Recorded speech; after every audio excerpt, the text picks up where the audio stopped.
use, or do we have actual unalienable right to use our private property and grow our own medicine, food, clothing, which is what this plant is? So I've been doing a tremendous amount of research into all of the statutes of Florida in terms of taxation, in terms of licensing, excise tax, and whatnot. There's a lot of presumptions in play that are 100% not true.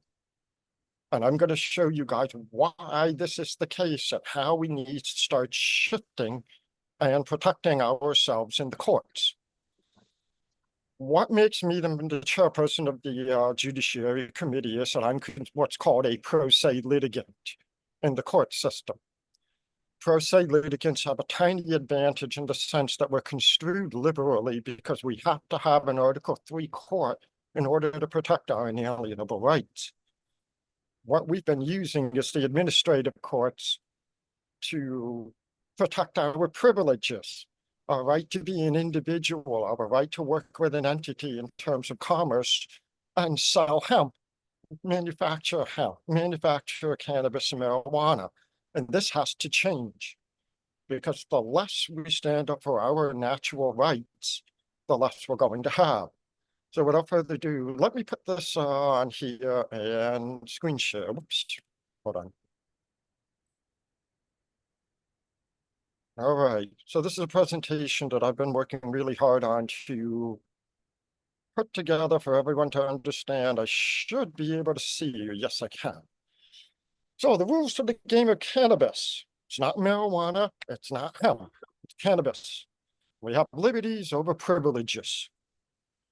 Now, about the idiot presenting here.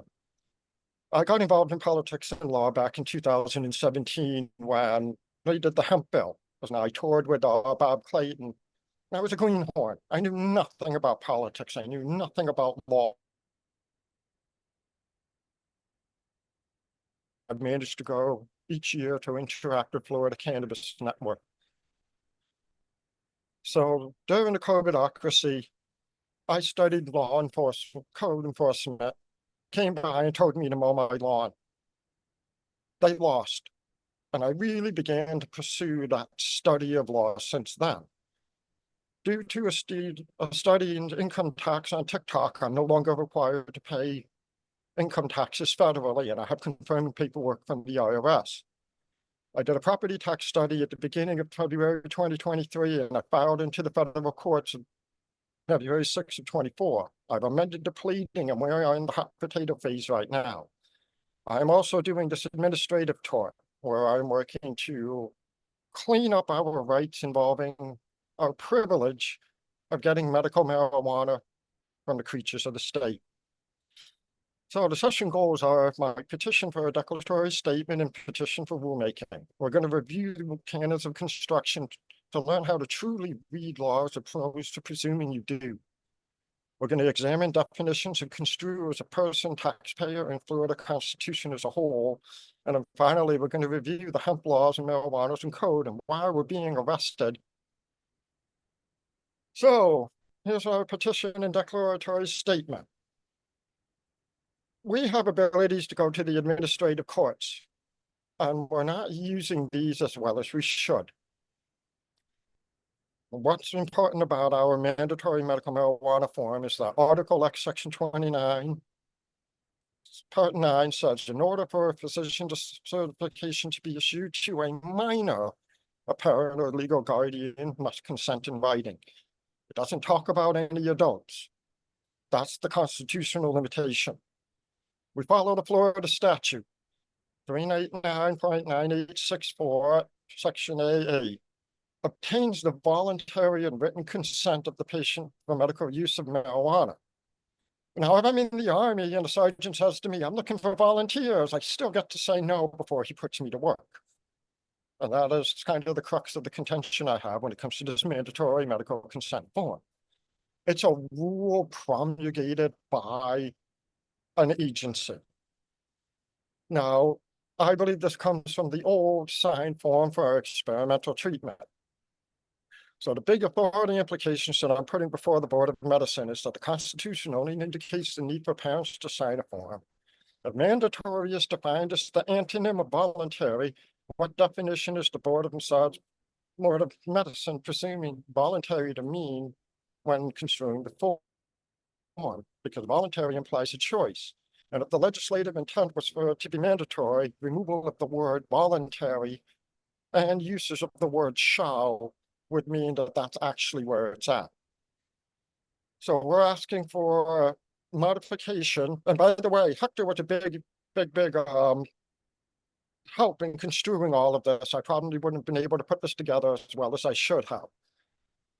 We're stressing that the qualified patient be stricken from the document of the rule to simply change to the patient's parent or legal guardian. And then we are going to add it to the same box below. If the Board of Medicine denies the change of rulemaking, I'm going to initiate an as-applied constitutional challenge on hemp and marijuana using the information from this presentation. If they still approve the change in rulemaking, great. I'm going to surrender my license and continue this fight. So, if anybody has any questions or if something needs clarification, please pop on Jody as a video because I can see you from there. Everybody is lined up for privileges. Nobody is lined up to protect our inalienable rights because we've forgotten how to talk about them. Florida uses the canons of construction adopted from Scalia and Garnier. The CSC overrides the ergot we speak today when law is examined. See Loper versus Raimundo, Chevron downfall. Fisher versus United States, Jarksy versus SEC and Florida case law. I'm going to share this PDF later because a lot of this information came from the judiciary system of Florida. So we're going to use their information against them as we will. However, I highly advise you to Google Scalia and Garner canons in construction and actually read those. These two gentlemen were Supreme Court justices, I believe. Spirit of the law. A statute should be construed to give effect to the evident legislative intent, even if the result seems contradictory to the rules of construction, and the letter of the statute prevails over the spirit prevails over the letter. They have the intent of the legislature. We call it the pole star approach. The purpose of statutory interpretation is to affect the legislative intent because legislative intent is the pole star that guides it for statutory construction. But then we have a disagreement with the pole star framework. Florida lawyers and judges have been conditioned in practice to first ask what the legislature intends rather than examining what the legislature actually saying in the statute. So we're using circular logic. Would buffalo chicken look like this, or would it look like this? And for those of you who are listening, I have a picture of chickens with buffalo heads, and vice versa, a buffalo with a chicken head. That's the type of circular logic they're trying to distract us with. We therefore adhere to the supremacy of principle. The words of a governing text are paramount to concern, and what they convey in a text is what that text means.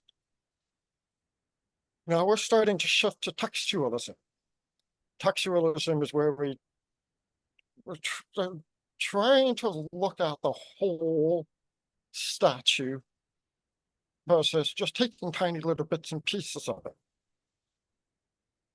Then a statute presumption against change in the common law. Now, common law is something we're going to touch on a little bit later because we have the common law right to grow cannabis. We don't have the privilege to grow marijuana or hemp. The statute will be construed to alter common law only when that disposition is clear. The rule of lenity, and this is something we need to start catching on to using the information I'm going to provide. Ambiguity in a statute defining a crime or imposing a penalty should be resolved in the defendant's favor. And that's actually codified into statute 775.021. When the language of a statute is susceptible to differing constructions, it shall be reasonably construed. An interpretation that validates outweighs one that invalidates many. So when we construe the statute as susceptible to multiple interpretations, an interpretation that would nullify the statute should be disfavored. The way our laws are written are correct. They're completely lawful, but we're not arguing over our rights. Comprehension awaits, my friends, because this took me a long time. And don't let your brain go, this isn't making any sense to me. It will. Legislative history, statutory versus legislative history. When the statute is subject to more than one interpretation, the rules of statutory construction should be applied to resolve ambiguity. So that's where we're going to look into textualism. When the statutory language is clear, legislative history cannot be used. So there's certain types of limitations so that we can't argue against double talk. I touched on this before with Jody.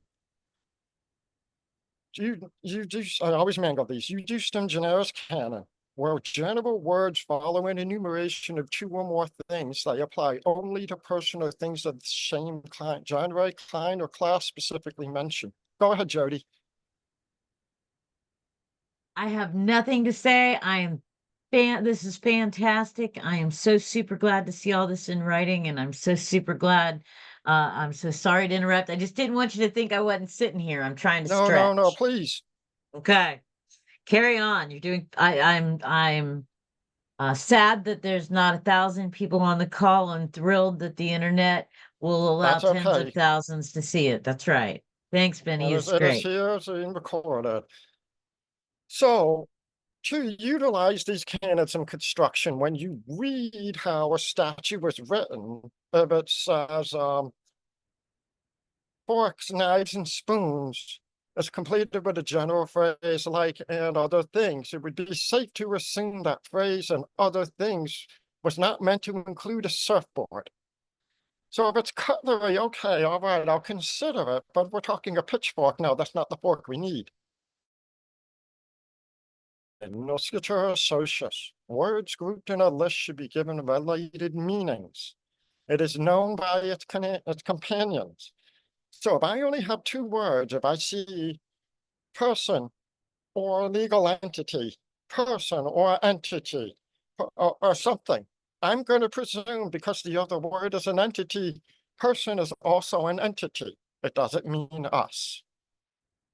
Conspicuously missing from this entire document is the most important one, the artificial person canon. The word person includes corporation and other entities, not the sovereign, which is the people. And there's a famous case law regarding this one. In common usage, the person does not include sovereign. Its statutes employing the word are ordinarily construed to exclude it. Florida Constitution, Article 5, Section 21, does not allow administrative interpretation. So anytime they're going to use a Chevron defense, Florida Constitution has preempted that years ago. In interpreting a state statute or a rule, state court or state office in interpret an administrative action pursuant to law may not defer to an administrative agency's interpretation of such statute or rule, but must instead interpret such statute or rule de novo, which means brand new. We can't use any information provided by that administrative agency, which is wonderful if used correctly in our favor. Now, Ashley Moody has been cited stating all parts of statutes must be read together in order to achieve a consistent whole. No cherry picking, people. So if they say, well, this says I can do this, go look at the whole statute. What's the thing saying? And I promise you it's going to say more. Go for it, Hector. Thanks, Benny. I just wanted to clarify two things.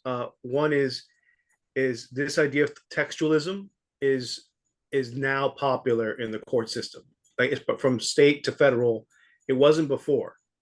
So, in other words, that's how because people wouldn't exactly what Benny said. People were asking for privileges from the court, just as well as they would ask for privileges from lawmakers, right? So. And they would say, "Oh, I guess yes. We have the authority to do that," because nobody would argue against that. And the other thing was, yes. Other thing to return to. So right now is the time in terms of timing of us actually taking action upon this train of thought is now. Now the other thing is Benny mentioned it, but he mentions it so often he probably should mention it again in this context. The difference between a person and a sovereign. Benny, would you like me to say it, or would you care to Well, make this explain whole the thing difference? is construed. The difference between a person and a sovereign is the sovereign people and natural persons, us. You can't be a person unless Right, you have a duty involved, right. So which in is a other words, license. which Go for which it, is Hector. right. So in terms of the court or the law having jurisdiction over the unless a law affects a person, a law does not affect the sovereign. In general, unless the sovereign says, I will give up my rights, my sovereignty to become a person. Let's make that abundantly clear. So people, the reason why people like myself support the a strategy of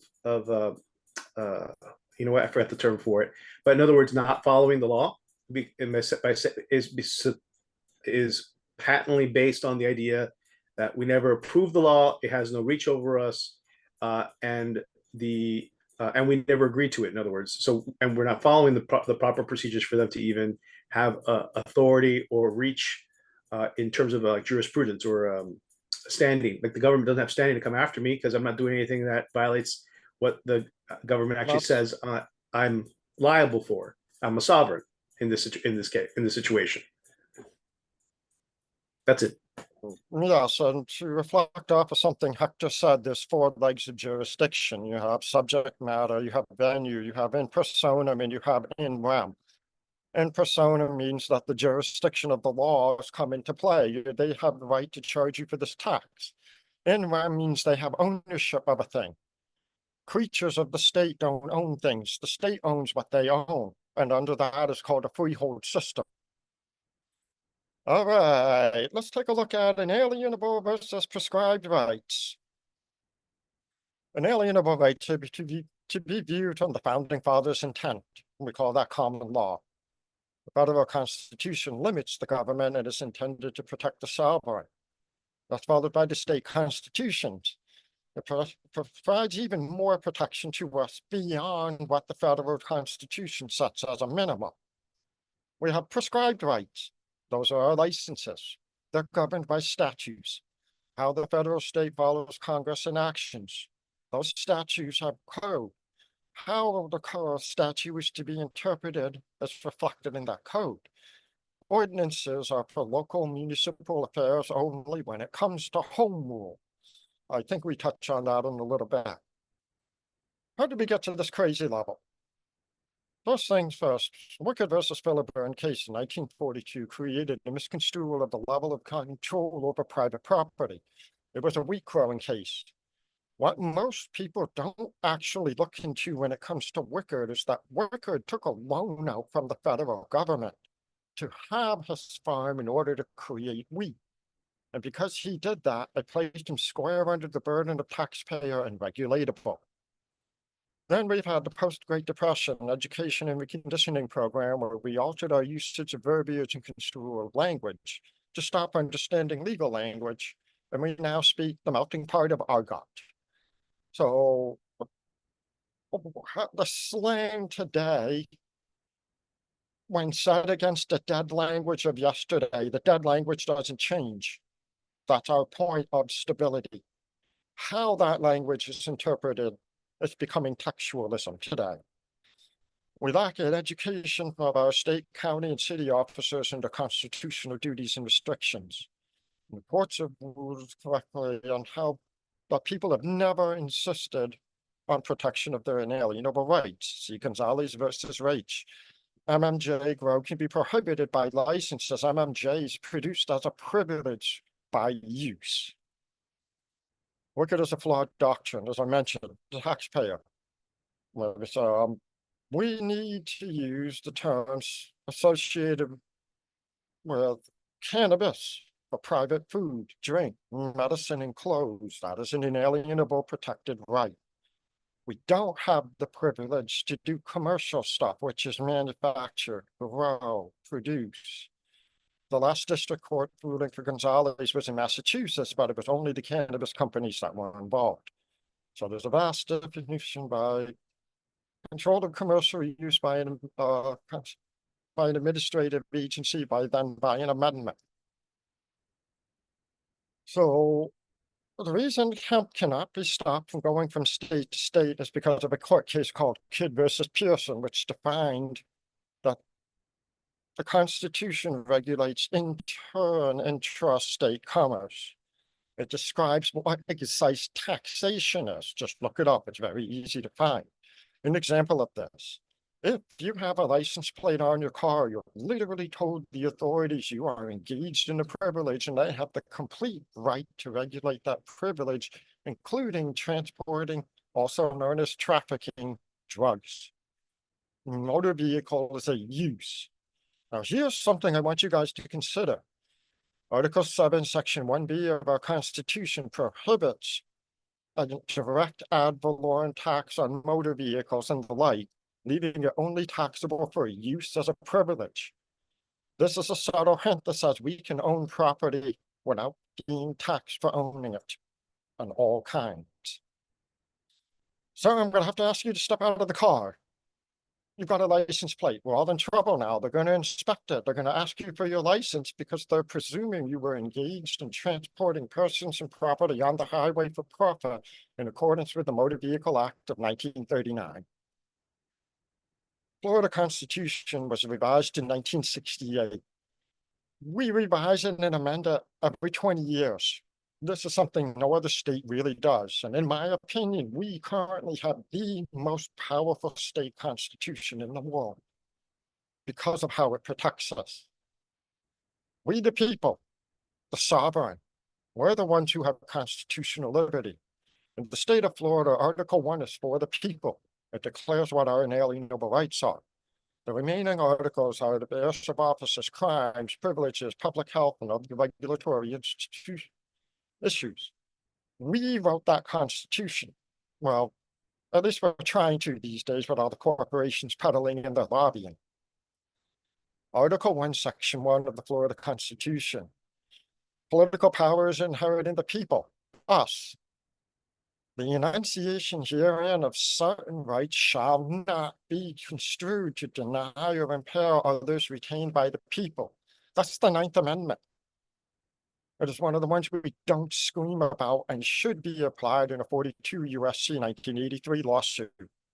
We can also do it as a state constitutional challenge violation. People are the enunciated class of control with the government. When two rights concur in one person, it's the same as if they were two separate persons. You have inalienable rights and you have regulated rights within a privilege. Village Roe versus Home Rule describes how local rule, home rule is government is done. And Florida, state of legislature writes out what kind of limitations it gives onto the powers of that local government. Then they get to vote on what they do. But there's two types of voting within a home rule. One, you have administrative. That would be where they put in an ordinance like that's a policy.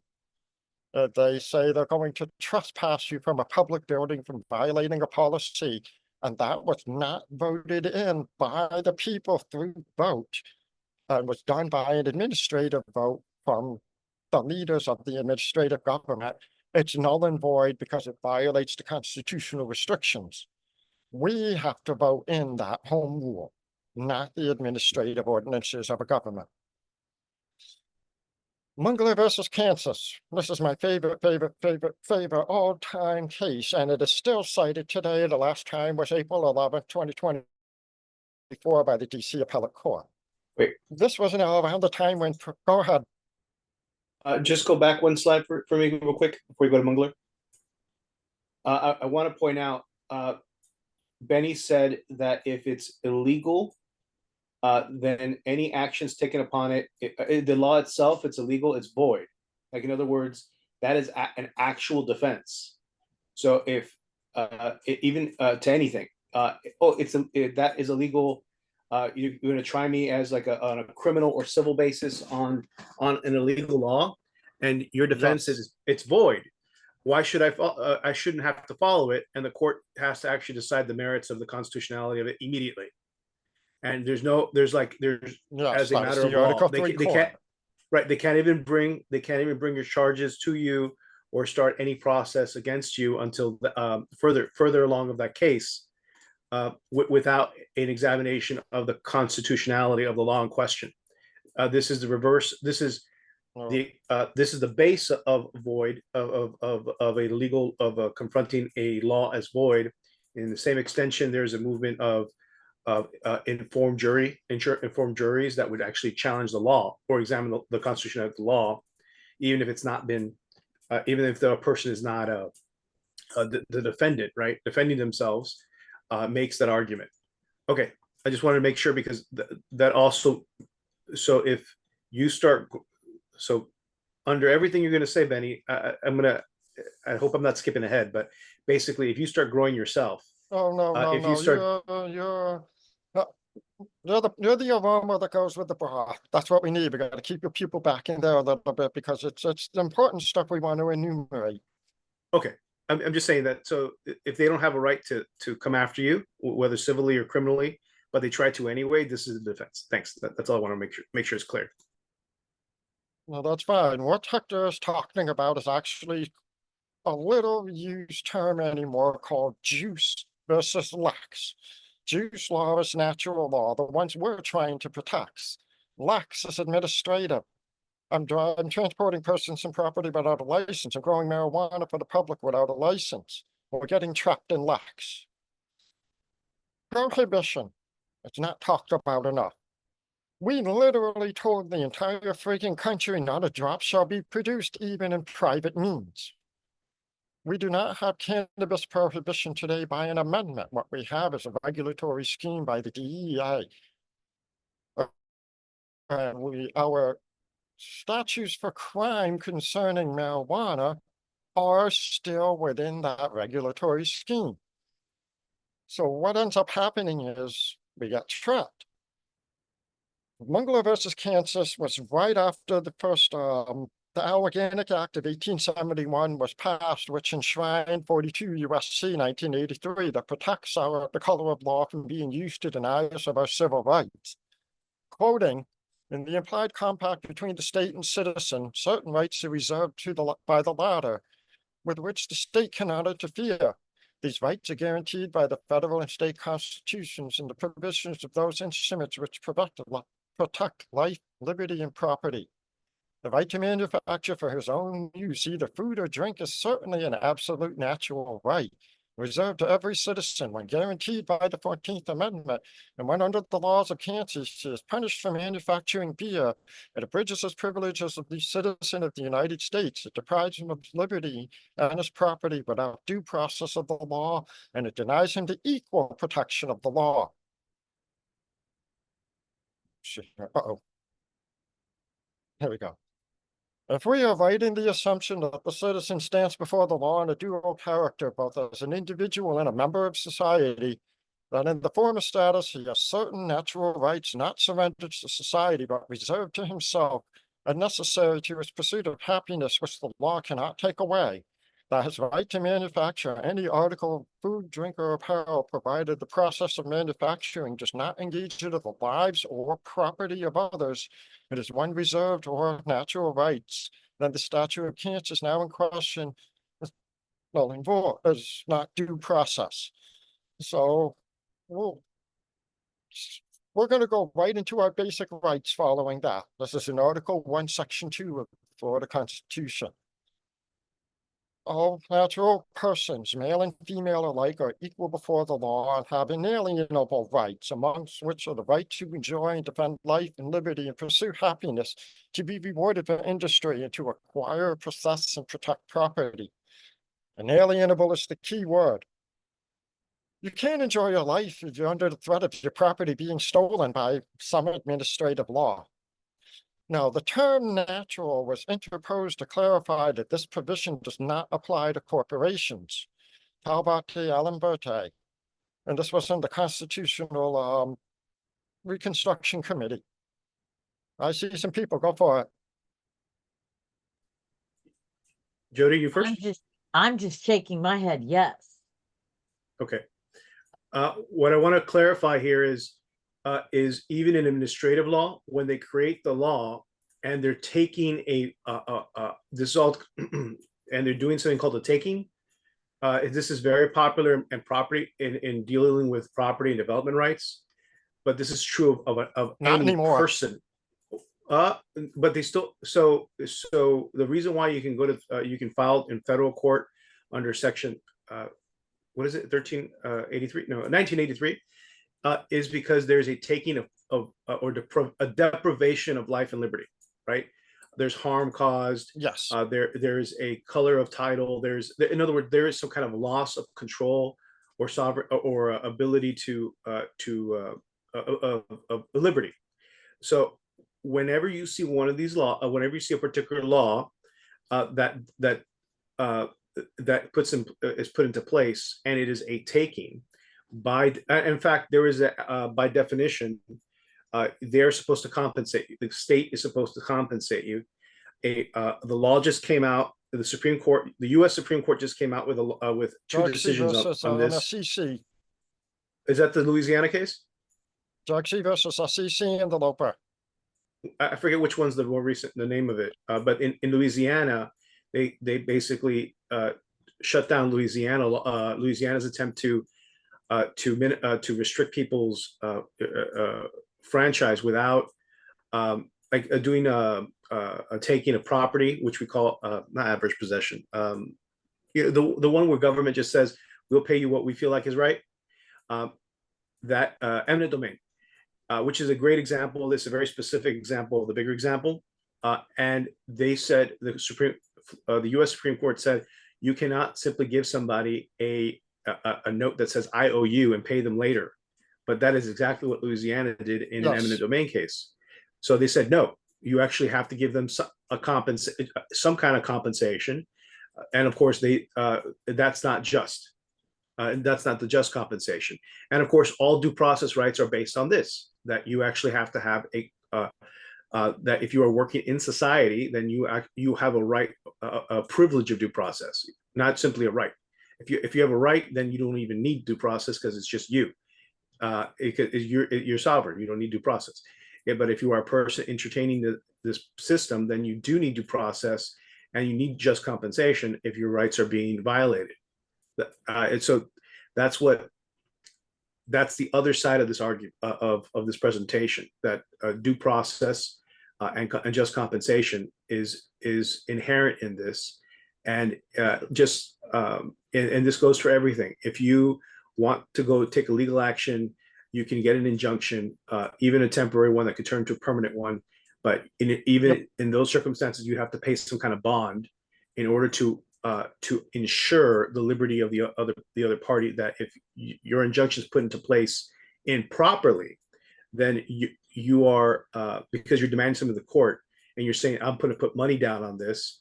And if I'm wrong and I'm exceeding my authority to even ask for the bond, then I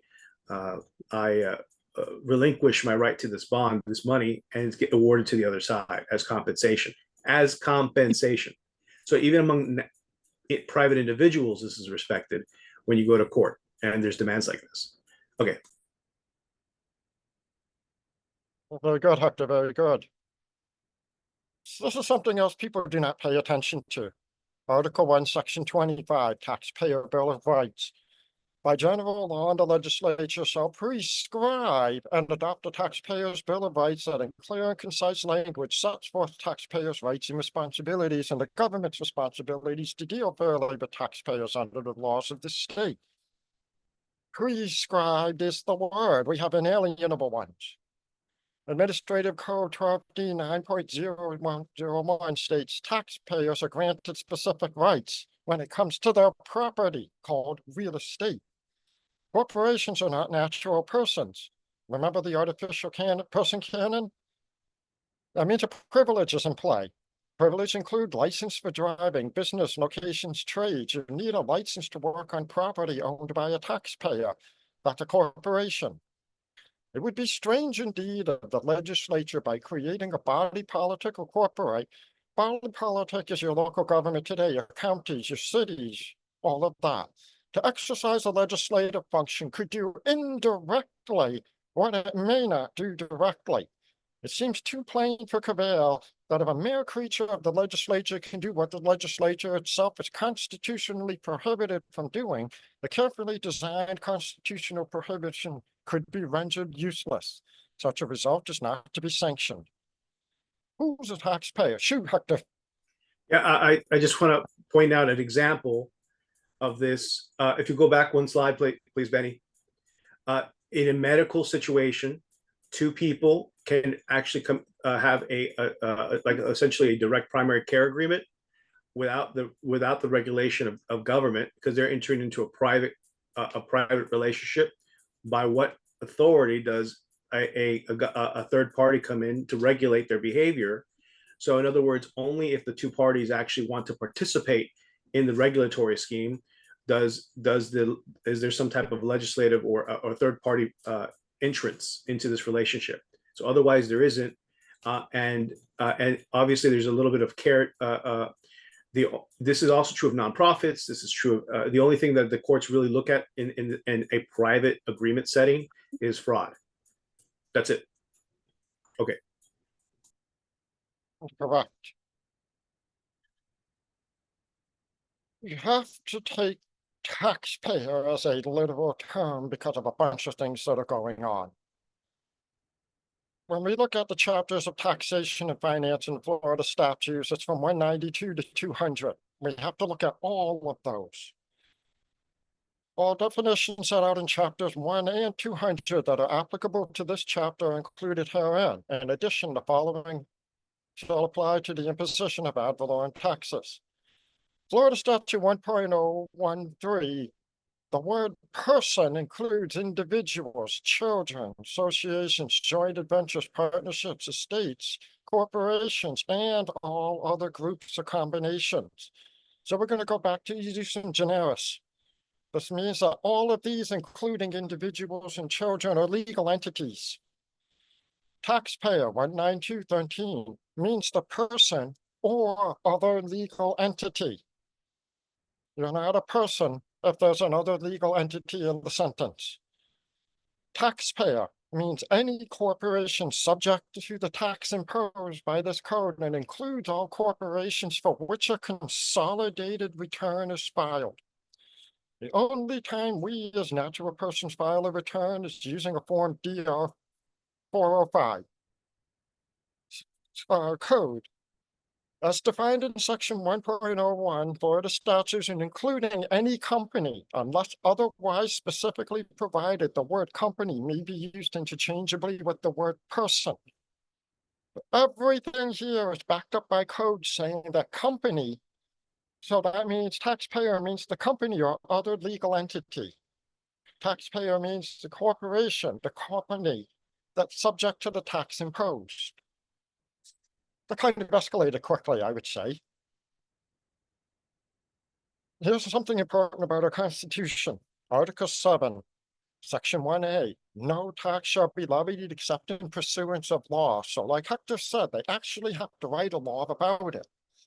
Here's something important to observe. No state ad valorem taxes shall be levied upon real estate or tangible personal property. So how are they property taxing us? Motor vehicles, boats, airplanes, trailers, coaches, mobile homes, as defined by law, shall be subject to a tax in operation for the amount prescribed by law, but shall not be subject to ad valorem taxes. So in Florida, they can only tax you for an excise tax if you use the property in conjunction with a privilege. Well, this is no tax. You have a home. Ad valorem tax means a tax based on the assessed value of the property. And like I said, we just said they can't do a direct tax, but they can do a just or fair market value. But the value of the property is limited by Article 7, or the value of property in a classified use. We're going to get to all these terms. Homestead means the property described in Section 7, Article 7, Section 6 of the Constitution. Personal property for the purposes of ad valorem. That doesn't mean us. So be divided into these things because these corporations that are taxpayers have household goods, which are things they stock in their residentials, intangible personal property. Go for it, Hector. Go back one slide, please. So I want to give an example of this. So I'm in services business, so I can do a lot of consulting. Can you hear me? All right. The point is that to just describe property and privilege, or property and a regulated use, right? So if I wanted to do a home-based business that wants to do a participate in a regulated use like alcohol, or where I'm selling alcohol out of my home. It's a regulated business, and I want to be licensed. By the way, it has also have to be entertained through the licensing scheme, because it's not just enough that they've been regulated. It has to be you have to actually ask for a license. So part of the licensing scheme is that, well, they would send an inspector into my home, inspect it to meet their standards, whatever they are, because it's really arbitrary. Almost let that one out. And then I'll have to pay and continue renewal payment in order to get a license. And there could be a little bit more required into that, but then based on that, then they would also require me to go to the state and ask them for a sales tax certificate to ensure that I am collecting sales tax. This is true of any regulated industry that in which you want to license. So if you wanted to have your set up an Airbnb in your home and let out an office, because now the Airbnb particularly is being that model business is being regulated, and you have to ask for a license. You also have to collect sales tax. But if you're simply letting out a room without this broad service and not getting a license, you're still not liable for the taxes. You're not, because they don't even know you're operating, frankly, and because you're not operating a business on that they regulate technically, because you're not the licensing does not apply to you. That's it. Thanks. Something that Hector is talking about is called CITIS. CITIS means business or crime, and that's one of the ways the state achieves nexus over your property. So these are the ways that they can't directly tax it in Florida. They got to do everything else in another method. Homestead in Florida has two meanings. It has the previous one that we just talked about, but that's a tax credit as a homestead exemption. However, in Article X, Section 4, homestead exemptions, there shall be exempt from forced sale under process of any court, and no judgment, decree, or execution shall be a lien on, except for the payment of taxes and assessments thereon. But at the very bottom, for the following property owned by a natural person, we've got that specific use because a taxpayer doesn't have that right. And that's going to come into a very important play when it comes to the payment of taxes and assessments. This is a huge case you guys should look up. Lynch versus Household Finance Court. Property does not have rights. People have rights. The right to enjoy property without unlawful deprivation, no less than the right to speak, is in truth a person's right, whether the property in question is a welfare check, a home, or a savings. In fact, the fundamental independence exists between the personal right to liberty and the personal right to property. Neither could have meaning without the other. The rights and property are a basic civil right that has long been recognized by Congress in 1871 when it enacted the predecessor of 42 U.S.C. 1983. This is a problem with property rights. Finders keepers. It is the legislative intent of the legislature in enacting this to impose a tax on all corporations, organizations, associations, and other artificial entities which derive from this state and any other state jurisdiction. Inherent tributes not inherent or available to natural persons. The statement of intent shall be given preeminent consideration of any construction or interpretation in this code in order to avoid any conflict in the mandate that no income tax be levied upon natural persons who are residents and citizens of this state. A resident is somebody who is doing business. You are domiciled. You have prescribed rights. When you do that, you reside as a citizen as well, but it's not a resident. So these are all statutes reflecting the intent that income is the basis for the vast majority of all of our taxation, because it's trying to control property rights for corporations and legal entities. We don't, to 2021, returns and records. Every taxpayer liable for the tax imposed by this code shall sheet such records, render such statements and returns and notices in order to determine whether such taxpayer or taxpayers are liable for the tax under this code, and that includes ad valorem.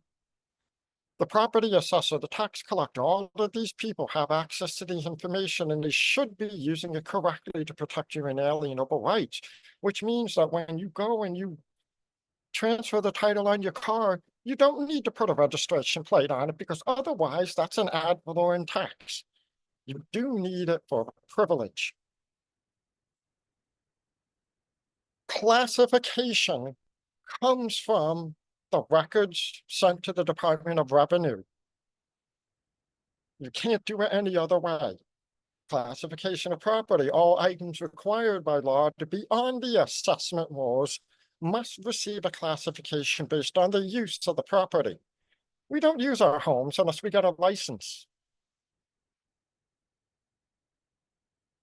In arriving at just valuation is required under the state constitution. The property appraiser shall take into consideration the following: the income from said property. He must do this. Now, real estate agents can do this as something called a cap rate. We take the income and the gross income divided by the market value, and we get a percentage rate. It's so easy a caveman can do it, but the assessor doesn't want to. So now we've gotten to the hemp seed of contention. Do we already possess the right to home grow according to the Florida Constitution and statutes? I think so. Now, Dana touched on this briefly. The local regulation of vegetable gardens. Now that you guys have looked at certain things, I want to draw your attention. Any such local ordinance or regulation regulating vegetable gardens on residential properties is void and unenforceable. Residential is a classification. It's accompanied by industrial, agricultural, and commercial. Those are business use classifications. You don't have a residential unless you stick a license on it. You have a home. Your home is not taxable. The Constitution prohibits that. So now we have hemp and marijuana are uses of a plant called cannabis in conjunction with a privilege requiring a license, either of which cannot be grown without appropriately zoned property. Classification of the use of the property is acknowledged with a license or a consolidated return. Entities cannot use and classify their real estate unless a return is filed with the appraiser of the county demonstrating continuous use as the commercial terms. So this is a problem for BlackRock, because there are entities that own a shit ton of properties, and they're the ones that should be paying these taxes. Remember the 30-year original use requirement for medical marijuana cultivation? That had to come from a return filed successively for 30 years with the Department of Revenue and with the county. Otherwise, tangible personal property for us as individuals requires Form DR 405, because we don't file an income return. We're going to reflect more on this. In order to receive an agricultural classification, lands may not be classified unless there's a return filed on March 1st of every year. So it's not even zonable unless that return is accompanied. So if we don't have to have a license as natural persons to use our property, why do we need a license just to grow hemp to feed my chickens? We don't. That's our right to food. That's our right to manufacture. That's our right to food, clothing, all the stuff we want to do. Now, Hector talked about this in his meeting earlier, where the DEA has now lost its regulatory powers under Loper versus Raimondo, which is the downfall of the shovel, because under Code of Federal Regulations, not the statute, In 1300, a person includes any individual, corporation, government, or governmental subdivision or agency, business trust, partnership, association, or other legal entity. It only applies to business. It's never changed. We've just been idiots and using it wrong and trying to protect the rights of legal entities. Now, the DEA is set up by the federal government, which means it is domestic to the United States within its territories. That includes Puerto Rico, Guam, BVI, Washington, D.C. It does not mean the 50 continental states unless you are an entity that is filed a return to the IRS, because that is how they tracked you according to the 16th Amendment. So we're going to go over the definitions of persons within the hemp and the marijuana statutes. Legislative findings. Hemp is an agricultural commodity. That means legal entities now have the right to grow this as an agricultural commodity for the public. Hemp-derived cannabinoids are not controlled. We've had many discussions over this. Licensure. It's unlawful for a person to cultivate hemp without a license. Now, again, it's dead on. It's not unconstitutional because, yes, the state has the right to license a privilege. A person seeking to cultivate has to provide all of these things. Where's it going to be? Is the zoning appropriate along with the fingerprint application? There's a natural person involved somewhere because of the fingerprinting, but it's not stated as so in here, but elsewhere. A licensee who negligently violates this section is not subject to criminal or civil enforcement action other than by the rules and violations. So you can have a license and fuck around and not be in trouble. That's how crazy and lenient this is. No state requires a dog to have a carry permit. Administrative code, this is for hemp. B5B57.014, defining person. Control person means an individual, partnership, trust, all other organization that possesses the power to direct the management of a company. That is a taxpayer. Person means what it said in Florida Statute 1.01. A responsible person means a natural person, and that's why you have to get a fingerprint. But it does not say a natural person needs a license. It is unlawful for any person to introduce into the state that are not moved in compliance with this rule, which is absolutely correct. If you're going to be a business moving something in from another state, you have to follow these rules, but not as a natural person. They pull you over with a license plate on your car. You just told them you're a person. It is unlawful for a person to cultivate hemp. It doesn't say unlawful for a natural person. Marijuana. Now, medical use of marijuana definitions, as used in this section, the term marijuana means all parts of the plant genus Cannabis. Means marijuana means something that is dispensed from a medical marijuana treatment center. That's a very specific definition to note because I haven't found anything elsewhere that really defines it otherwise. Qualified patient means a resident. It doesn't say natural person. It doesn't say person. It just says resident because you're getting a license to engage in a privilege to get medicine from a creature of the state who is required to be regulated by law. You still have your ability to grow. Physician means a person. There's a license again. That's a duty.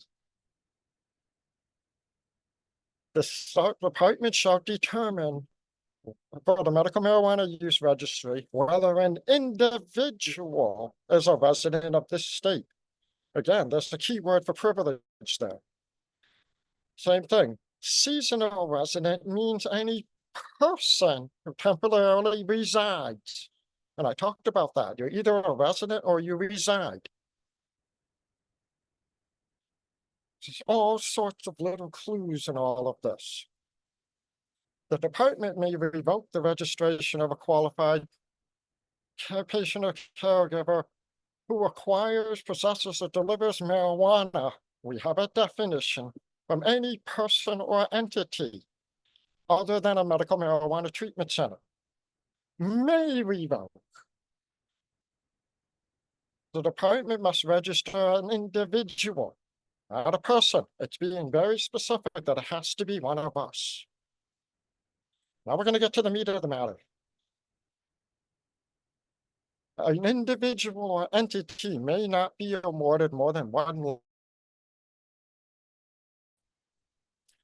Again, a licensed medical marijuana may not sell ownership to an individual or entity, to a business, because Benny Blanchard's plumbing services could buy one of these medical marijuana companies.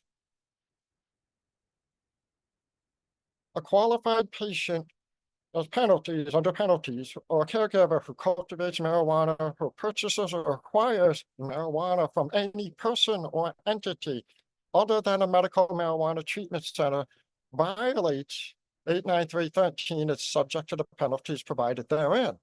Again, the artificial person canon and other entities. The usage of persons does not include the sovereign. They're being very specific. If the unlicensed activity, if the department has probable cause to believe that a person or entity that is not registered or licensed within the department has violated, again, we're seeing specific things because they're saying they have the right to regulate a business, which is a person. They don't have the right to regulate a natural person. Crimes, prohibited acts and penalties. Except as authorized by this chapter and chapter 499, a person may not sell, manufacture, or deliver, or possess with intent to sell, manufacture, or deliver a controlled substance. That has to be specifically defined, and it prohibits a business, a person, from doing all of this, not a natural person. Our Constitution is specific for that. So that's the question. Is the crime in 89313 a crime for not paying a license tax, or is it a crime for against another human? Hector. So the case that happened in Pennsylvania against a member of the Amish community for selling, I think it was raw milk, basically came down to, yes, the state came down, the state of Pennsylvania came down against him, but was only able to prohibit in court his right to sell in the state of Pennsylvania. He could continue to sell over the state line, because that was not regular. That was not a business that could be regulated in the state of Pennsylvania, because it didn't involve Pennsylvania, even because he was a natural person. In that respect, The only Are you saying, that they didn't. Unincorporated, he didn't do an unincorporated private membership association as a. He did. Under That's a, so 508C1A. Go ahead. I don't. So in other words, with respect to the state of Pennsylvania, him and his customers were not persons. They were sovereigns. They were individuals, right? That had not entered into a licensing agreement with the state of Pennsylvania. So they weren't working under the auspices of the state of Pennsylvania. But Pennsylvania tried to regulate them, and all they could do was get them to prohibit certain actions of distribution within the state of Pennsylvania. But that community was was still shipping out of their location, so they could still do that outside of the Pennsylvania borders. So this is also why we have it this relates to the gray market of people delivering by mail, distributing by mail, or courier, like a FedEx or UPS, their cannabis if they are doing so, because there's also a limit to the authority of of a particular state, like the state of Florida, which is literally their political boundary. That's the extent of where their authority remains. Yeah, and yes, Jody, I think you know where I'm getting with that kind of thought, right?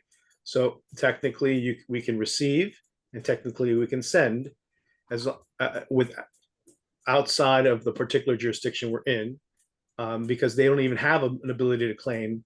The states don't have an ability to claim any jurisdiction to regulate our behavior if it's outside the scope of the state boundaries. That's that. I mean, because there's no way actually for them to actually identify us as somebody they can regulate, because we're not there is no regulatory framework that exists anywhere to regulate that kind of commerce outside of the jurisdiction or boundaries of the state itself. So that was absolutely fascinating. And I'm a little aflutter. I am a natural person. Yes. Good with that. And Well, the sovereign has certain inalienable rights. And I get that too. I've argued that. I've debated and argued the Here's the sovereign. problem you're going to run into, Jody. I apologize for interrupting. Is something called the sovereign citizen loophole. There's only one way to defeat that. You have to cite Dred Scott versus Sanford. We are all sovereigns and citizens of the United States. Because otherwise, applying a label like a sovereign citizen is calling me a label that applies to a black person, a Jewish person, or a trans, like all of the things that we bother with, because it's a label. It is not. There's no anything after. We're not a sovereign and a citizen. That's what we are. We're not sovereign citizen mashed together. And the courts are Okay. trying to use it as a loophole instead of arguing about your Article 3 rights. Now, right. So we have to use the language of the court, Jody, is what we're saying. Okay. okay. So I am a sovereign and a citizen. Better. Yes. I'm a natural person. Okay. As long as the property that I live on maintains a mortgage, and I pay taxes on the property I live on, Mortgage does not come into play. okay? As long as I am paying taxes on that property, does the state have an authority over that property? Yes. And that is the bone of my property tax fight. That is why I'm doing this, to make sure we have the inalienable right to use our property, because every time it's on the assessor's roll, we told him it's being used in a privilege. And as long as I'm using my property as a privilege, I really don't have a right to grow on it because it will be an 893 violation. Is that accurate? Law. Say that again. And that's why you have to use the vegetable law that Dana cites. Because the vegetable law is giving me the privilege to grow things that I consume on my own property. Just a little bit of a change. It's protecting your rights to grow and preventing a corporation that is a taxpayer from saying you can't grow your own food.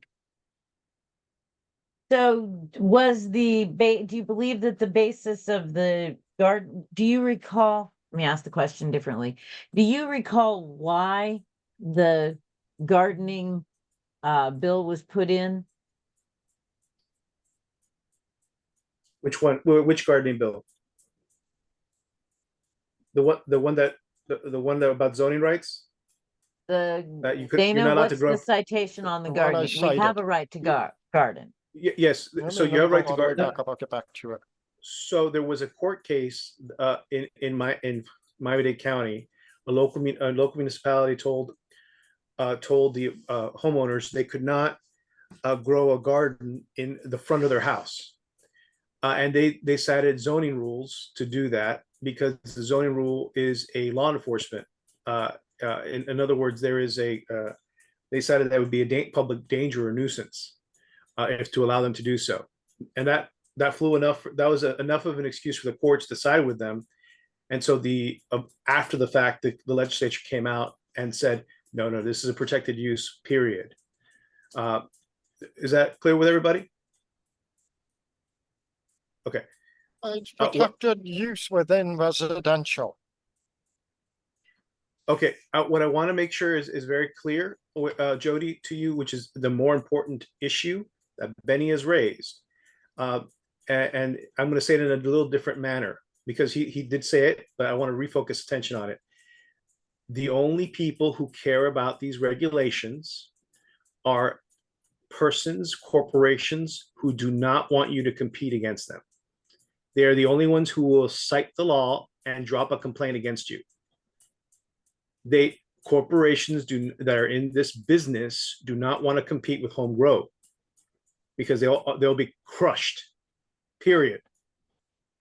And that's the only people who will complain against you and bring a state case against you because no one else really cares, unless there's some weird yenta or people who really care about, oh, they don't like that smell, or it's a public nuisance, and they bring in a law enforcement action against you, which is different, but that's a different situation entirely. So let me pause and have you think about that for a second. To me, the only thing that matters is the law enforcement action. So, you say it's a different entity. I just don't think that if I'm growing 2 plants in my backyard, that any of the licensed distributors would give 2 shakes. If I were growing 70 plants in my backyard and selling them to all my friends, might interfere with their business. But if law enforcement shows up, and I have a couple cannabis plants next to my banana tree or my banana trees and my tomato vines and my Brussels sprouts, how do I not go to jail? Because I think that's what I don't sell my Brussels sprouts. Right. There's in a past conversation, we've gone over that particular point, but let me just go back real quick. The point of an exercise of privilege. So the reason why they're a corporation and they take this privilege and pay for these licensing schemes and get these permits is to have the exclusive privilege to grow within that scheme. So you are competing against their franchise that they purchase from government. They have a monopoly. This is an entirely closed corporatist setup, right? That's how we stop that. Yes. Now, can I? You want to add to that, Benny? If we do a state lawsuit, we must enumerate that Section 25 is being used to deny and impair our inalienable rights retained by the people. This is why our Constitution is so powerful. Go ahead. Right. So the development of all these laws over the course of the past 100 and so years has always been to protect corporate rights. This is true in the labor movement. This is true in environmental protection. It's not designed to protect. It's designed to give permission to pollute. Right. It's designed to impose on people's private labor. It's designed to impose on people's right to grow. It's designed that only they can have the guns and nobody else can have the guns, right? It's designed to create exclusivity of a privilege to a privilege, right? And to trick people into engaging into this permission scheme in the first place. Okay, now when you said, well, what prevents the police from arresting me or because I have a couple of plants on the side, is literally is what I told you. It was a statute. It's chapter 465 that we keep talking about, 463, with the whole medical section, right? Oh, the compassionate care statute. Well, no, the current one that's all merged. The big giant one we keep talking about. That's where everything comes out of. Right. Yes. Right. So in that, it actually it does say it does. This I argue it actually does include home grow, because it talks about unlicensed activity that only it cannot be enforced by law enforcement. It has to be done by the Department of Agriculture. You remember that? There has to be notice. It has to go out and to there has to be a formal complaint. It has to go out to notice, and then actually they have no authority to actually act upon any of it. Anyway, So we were informed 2 weeks ago that the Department of Health went into a licensed hemp business Sure. and put a cease and desist on more than $10,000 worth of their merchandise. So how does the Department of Health have the ability to cease and They don't. desist? They did. And the We're going to person with cite the 10, Article 5, Section 21. That whole issue must be reviewed de novo by the courts, not by the administrative agency. The administrative agency should have put a restraining order into the court to create a temporary TRO, which would have lawfully allowed them to do what Yes. they're doing with property. That is the whole Yes. point of that statute. That was the reason the Chevron defense was struck down, to restore our Article 3 property rights. Yes, I will say it's agencies, executive agencies or administrative agencies are operating under the color of law. So in other words, that if you don't complain, they just operate under their own pretense or pre-drawn conclusions themselves. But normally they actually have access to law enforcement as well, who will simply won't look deeper into the matter. And so they're using the threat of force or violence in order to regulate activity. So in other words, the Department of Health can actually have the authority to do all this as a law enforcement action. Because and we've talked about this, Jody. You've talked about it with me. If it's not regulated under a civil on the civil side, right, without criminal penalties, then all you have left is criminal penalties. In other words, or criminal. The only regulatory agency then is law enforcement. law enforcement. Exactly. So that is what and that's that article. Right. So it would be interesting. So they're going to be citing criminal law instead of any of the civil law, and until there's an established, until they're told not to do that. Criminal law replaced to a tax? Is it paired with the tax? Conjunction with doing a privilege is the question nobody asks. Sure, it's a criminal. You can make it a crime not to pay a tax. But nobody, go ahead. So yes, Benny, but remember, it's all protectionism. So they're saying all they need is a complaint from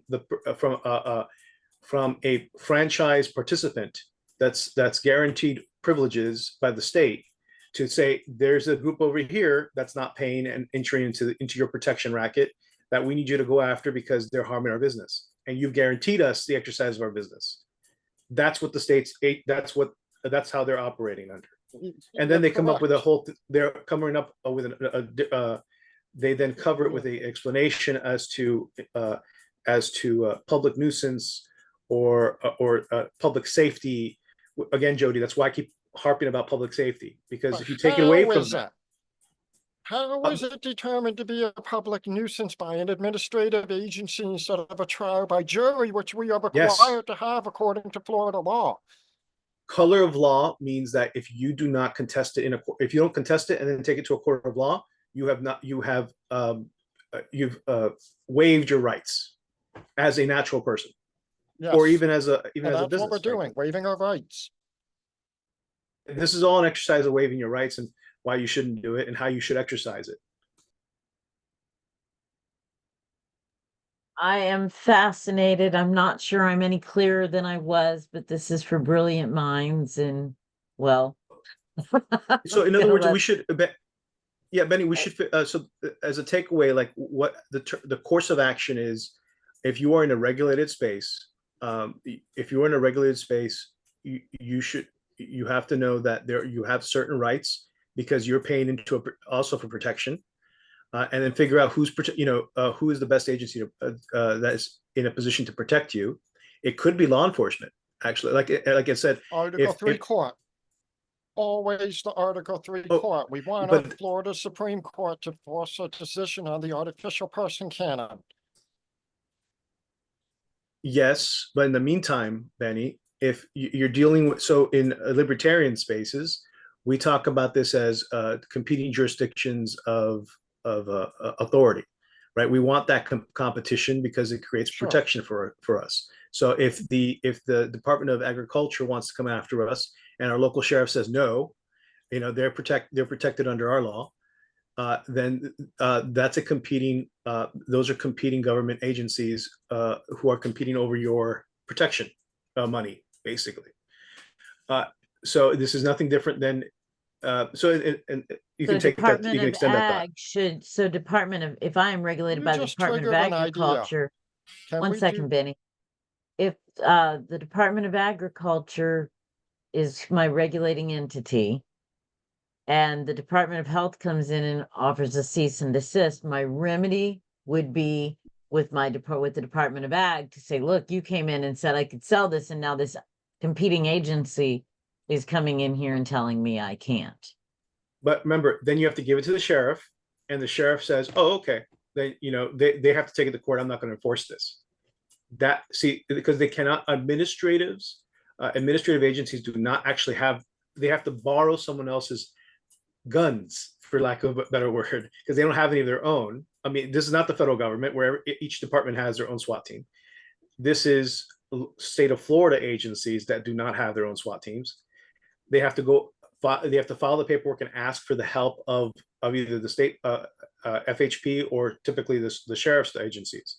And then the sheriff agencies has to say whether or not they're going to enforce it or not.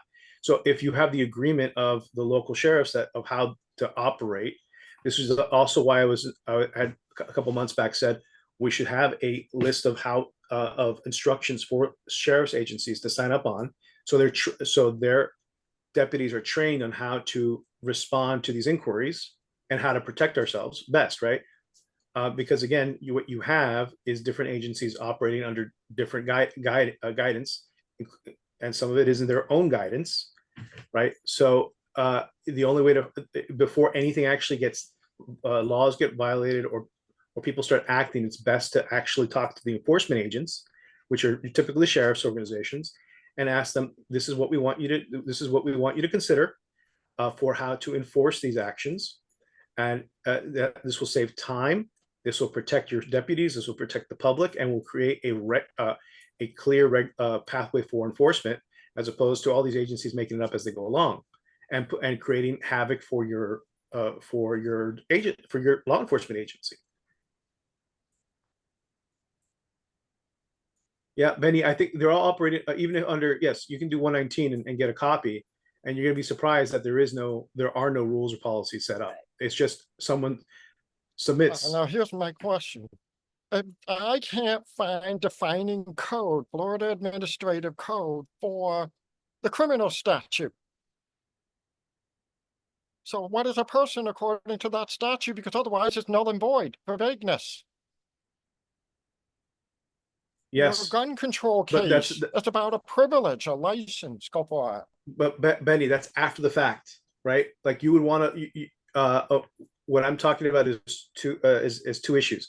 One is far before there's any enforcement action, and then what you're referring to is after enforcement action.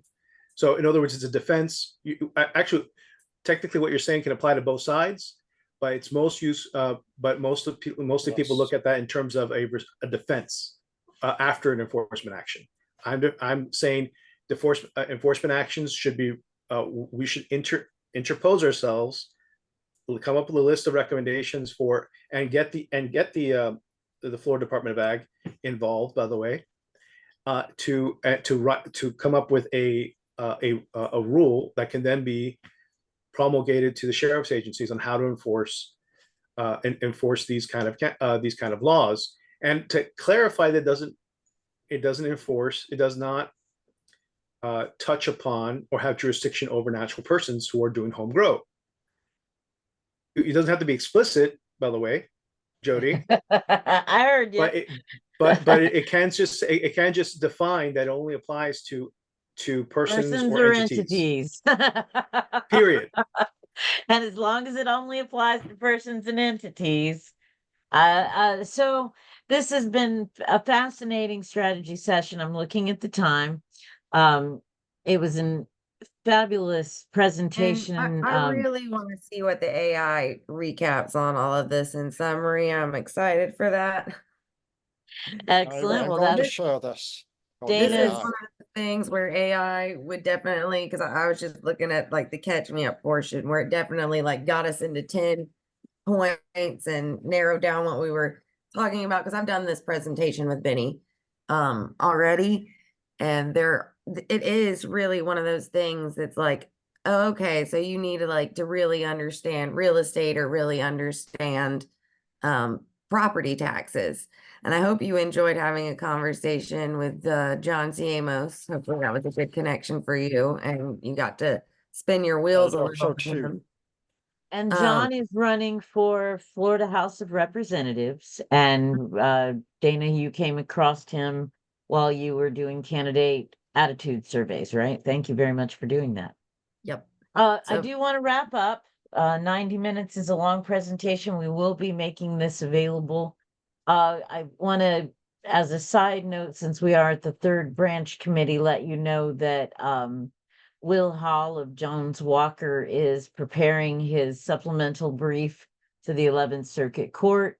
Some of you who've been following our gun lawsuit realize that when the Supreme Court agreed to hear Rahimi, the 11th Circuit Court asked to take a pause until Rahimi was decided, and then they had invited lawyers for the Justice Department and lawyers for the 3 Florida Cannabis Action Network plaintiffs.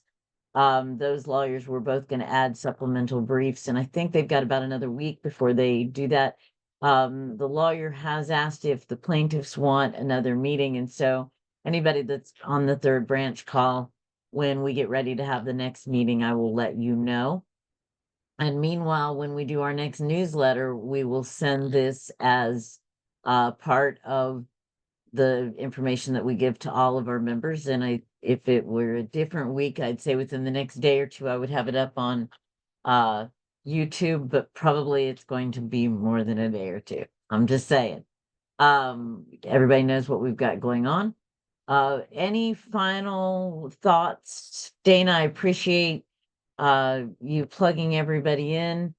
Carla, is there anything that you want to add before we wrap up? I No, not would about like to this. stop recording really quickly. He would like to say something off recording. No, Dana, I want to wrap this up and then so let's let people have their say and then we'll stop. Okay? Sure. Okay. Thank Carla? you for asking, but no, I don't have anything on this right now. There are some things about what we're working on, but that can be a one-off. Super. Well, thank you very much, Carla. I appreciate you sitting in on this. The beautiful potluck background. It's always good to see you, and then it's extra good to see you because I get to see that in the background.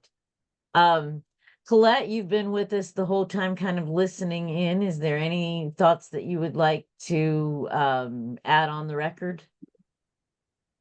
Well, I think your statement was gracefully on point that for us as laymen, it's very overwhelming. It's a lot of bite-sized pieces to digest. I'm happy when I think Morgan Dana done study at some point it's between AI that can help to make it more understandable, but I think we're still carving it. So at this point, I just need to keep hearing these points. There's a lot to take in. Just very overwhelming, and I don't speak legally, so it's another piece of it. So I appreciate that you're carving all this out. And I really appreciate you laying it all out. It's phenomenal insight. Also, for the record, and that's all I have. Okay. Very good. I'll give Hector, if he's got anything to add, and then we'll let our committee chair, Benny, wrap it up and we'll stop the recording and make this available to our membership. Hector, any final thoughts on the record?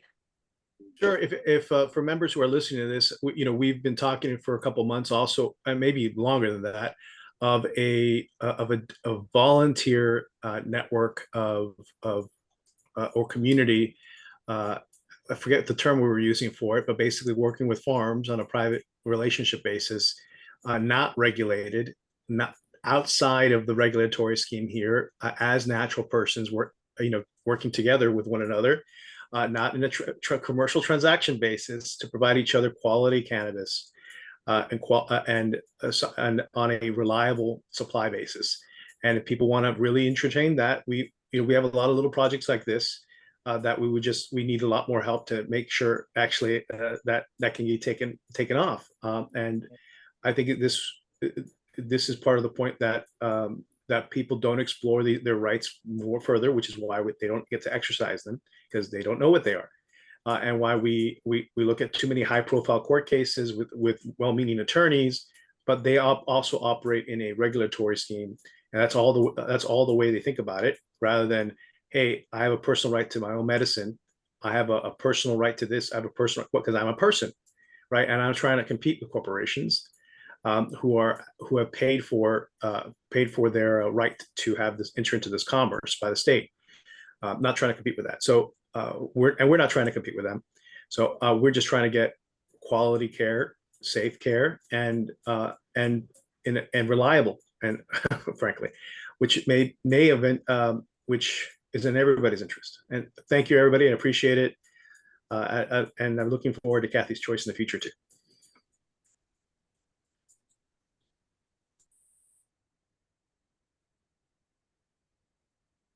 All right, Benny, anything final from you before we wrap up?